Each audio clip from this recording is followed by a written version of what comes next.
Hey guys, what's up? It is Dave here with Nankin Hobby, and today we're going to talk to you about the SCX10 Pro Kit. I'm going to be building it and kind of giving you my thoughts, the overall thoughts and opinions. So without further ado, let's just jump into building this thing.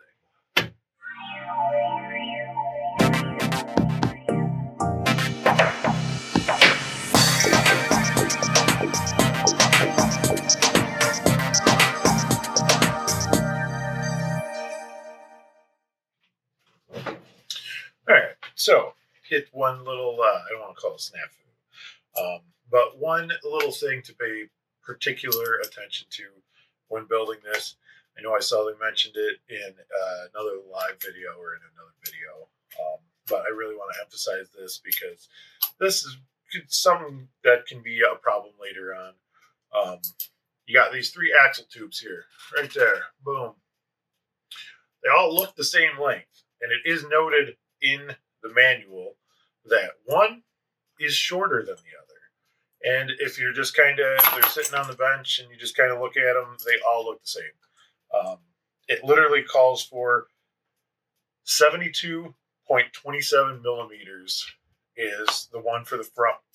That's going to be the shorter one. Obviously, you'll find that out. But the one for the rear axle is 73.25 millimeters. So keep an eye on that because your axle won't go together right if you're using the long one. Carrying on.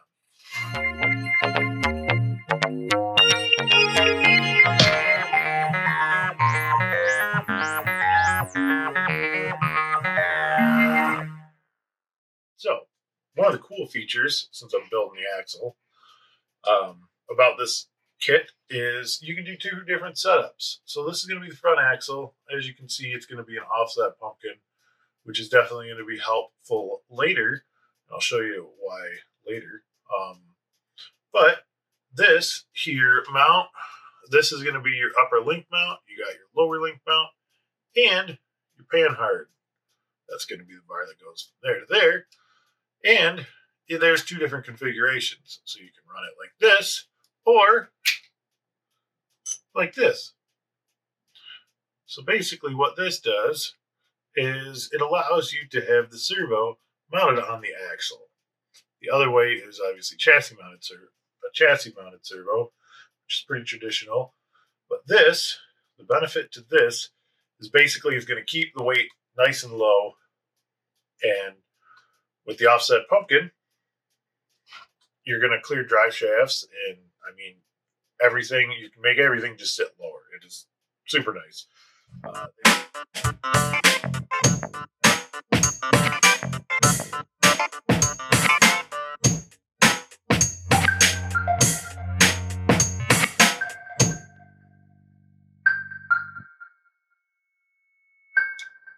right, so I got a couple shocks built, and I gotta say these are pretty nice. The shock body is nice and small, which is great.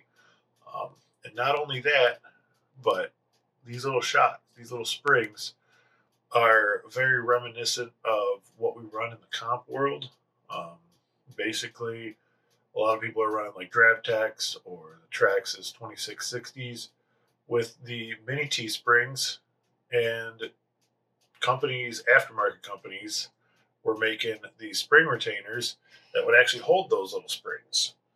And they were super nice. You can get them in brass, or nowadays you can 3D print them, or buy this from Axial. So the cool thing about these springs is they're the same diameter. They're the same size as the Losi, old Losi, new Losi, Mini T, but basically the colorful Mini T springs, which are pretty popular in the comp world. You can get them. They come in normally 3 different colors for 3 different spring rates. The orange, red, and pink are the real common ones. The pink are probably the most popular, at least everybody that I talk to runs them, and they'll fit right on here. So that is a great little tip. Again, a little orange little colorful ones. Where the Axial, I'm sure that they're going to have different spring rates, but yeah, you can play around with it. I am just running the 35 weight. That's what it came with. I might change that out later, but for the sake of keeping everything as stock as possible, that's what we're going with. So, moving on.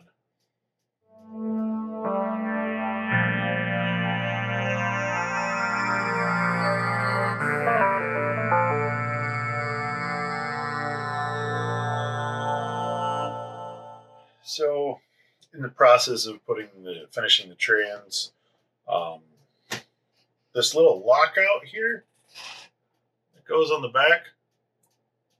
Um, Basically, there's two flat sides on this shaft, and the lockout just slides over it. No big deal. But I don't know if it was necessarily a defect or a mold defect or something else. I don't really know. But this lockout did not just slide on. I actually had to put the lockout on, kind of key it roughly where it needed to be.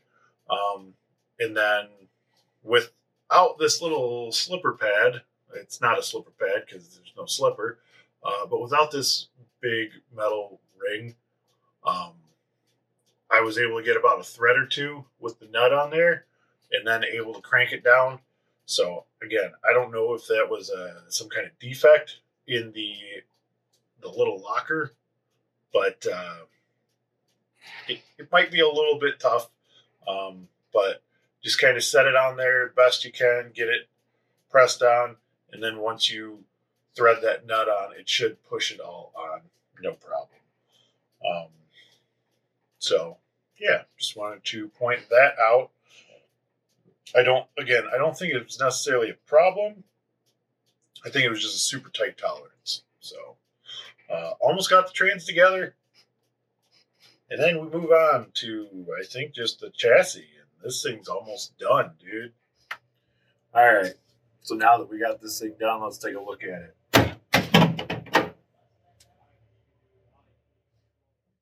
Overall, I think that Axial did a really good job with this kit. Like I said, it's a kit, so no wheels, tires, electronics, or body, which if you're getting into competitions, you're going to want to run your own stuff anyways. Everybody has their own personal preference. But honestly, they knocked it out of the park, in my opinion, with all the features that it comes with. It has high clearance links and a slight angled skid, which is going to be great for breakovers. Sure, there's other frames out there that have a little bit more, but this out of the box from a big name manufacturer is pretty cool.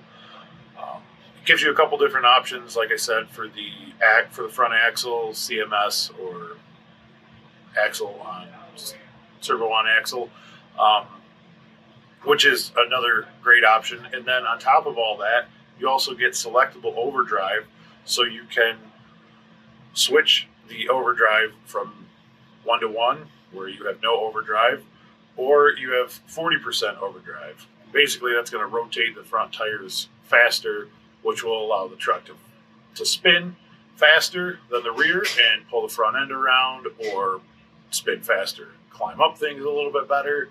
So it's a great feature.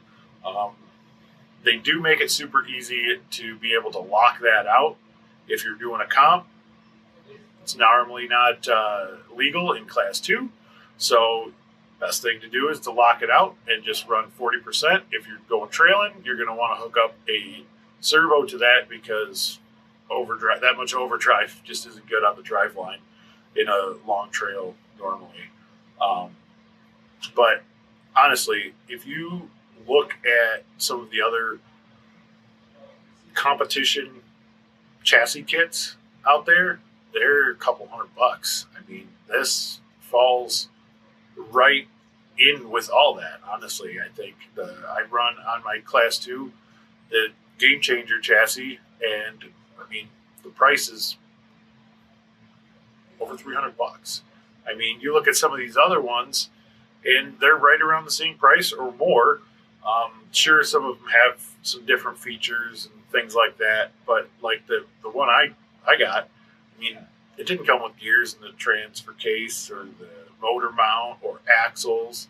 So at $429.99 is really pretty good price. So if you're looking at getting into competition, this is definitely the way to go. So I give it 2 thumbs up. So yeah, as always, be sure to like, comment, share, subscribe. If you want to see me do a video on the Sworka rules, it's a lot, but if you want to see me do a video on it, drop a comment down below. If you want to see more tiny truck stuff, then just stay tuned, because we got all kinds of cool stuff. Or if you want to try your hand at competition, we actually have a comp coming up at the Farmington Hills Nankin Hobby location. We're just running a 1.9 class, so all you really got to do is have a 1.9 tire. We're keeping it real simple. But this is a great start for that. So I will catch you guys on the next one.